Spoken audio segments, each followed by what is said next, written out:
दोस्तों, स्वागत है आपका मेरे YouTube चैनल विकास नैन पर।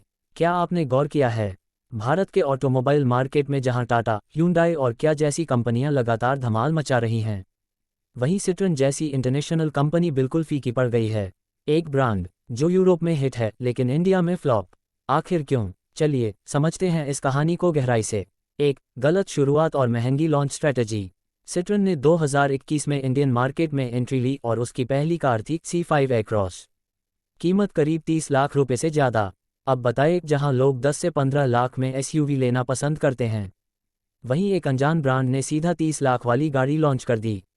लोगों ने देखा, सराहा, लेकिन खरीदी नहीं, क्योंकि लोगों के दिमाग में था इतने पैसों में तो Hyundai Tucson, कंपस या हैरियर बेहतर हैं। यही वो पहली गलती थी जिसने सिट्रन की इंडियन जर्नी को कमज़ोर शुरुआत दी। 2. बेसिक कार लेकिन फीचर्स गायब। सिट्रन ने सोचा कि अब बजट कार लाएं और लॉन्च की C3 और C3 एक्रॉस। कीमत रखी कम, पर फीचर्स इतने कम थे कि ग्राहक बोले, भाई ये क्या दे दिया। न सनरूफ, न ऑटोमेटिक गियरबॉक्स, न टच स्क्रीन्स वैसे जैसे आजकल के कस्टमर चाहते हैं। मार्केट में C3 की तुलना अगर नेक्सॉन या वेन्यू से करें तो C3 फीचर के मामले में बहुत पीछे थी। ग्राहक बोले, कार प्यारी दिखती है लेकिन अधूरी लगती है। 3. लोकलाइजेशन और भारतीय सोच की कमी।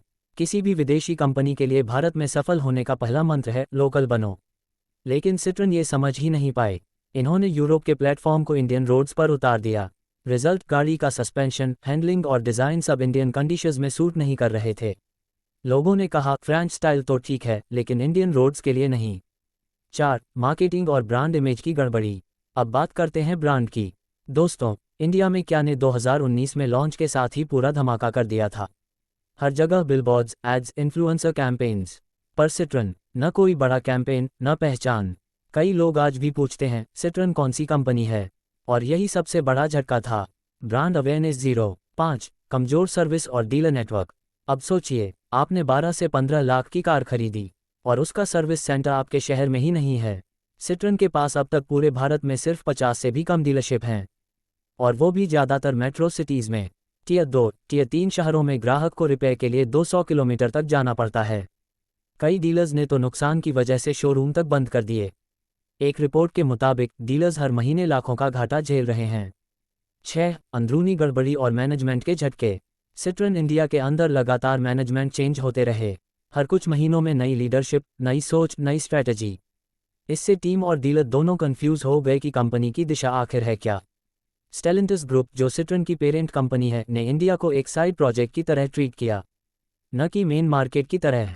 नतीजा, अस्थिरता और लगातार नुकसान। 7. आंकड़े खुद बयान देते हैं। 2024 में सिट्रन ने करीब 7,600 कारें बेची पूरे साल में, और 2025 के शुरुआत में तो हालत और ख़राब, सिर्फ महीने की 400 से 500 यूनिट्स तक।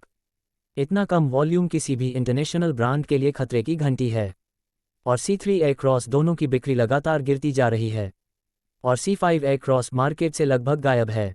8. ग्राहकों का भरोसा टूटा। जो कुछ ग्राहकों ने सिट्रन ली भी, उन्होंने सोशल मीडिया पर खुलकर अपनी नाराज़गी जाहिर की। किसी ने कहा स्पेयर पार्ट्स नहीं मिलते, तो किसी ने कहा सर्विस बहुत ख़राब है। कई लोगों ने C3 का टेस्ट ड्राइव बुक किया, पर डीलर ने कहा कि गाड़ी उपलब्ध नहीं। ऐसे में ग्राहक बोले, भाई पंच EV ले लो, कन्फ्यूजन खत्म। 9. EV मार्केट में भी पिछड़ गई। सिट्रन का EV वर्जन C3 इंडिया में आया, पर न उसमें फास्ट चार्जिंग दी, न लंबी रेंज। जब नेक्सॉन EV 450 किलोमीटर रेंज दे रही है, वहीं C3 सिर्फ 320 किलोमीटर ही ऑफर करती है। लोग बोले, इतने पैसों में तो और बेहतर ऑप्शन हैं। सिट्रन यहाँ भी गेम हार गई। 10. आगे का रास्ता। लेकिन क्या ये कहानी यहीं खत्म हो जाएगी? शायद नहीं। कंपनी अब नए लोकलाइज्ड मॉडल्स की योजना बना रही है, जिनमें सस्ते EV और मिड सेगमेंट SUV शामिल हैं। सिट्रन को अब चाहिए एक ही चीज़, इंडियन माइंडसेट को समझना और कस्टमर ट्रस्ट बनाना। अगर ये कर पाए तो शायद वापसी मुमकिन है। तो दोस्तों, ये थी सिट्रन की इंडिया फेल्योर स्टोरी। एक ऐसा ब्रांड जो पोटेंशियल रखता था, लेकिन एग्जीक्यूशन में फेल हुआ। आपको क्या लगता है, क्या सिट्रन इंडिया में दोबारा सक्सेस पा सकती है?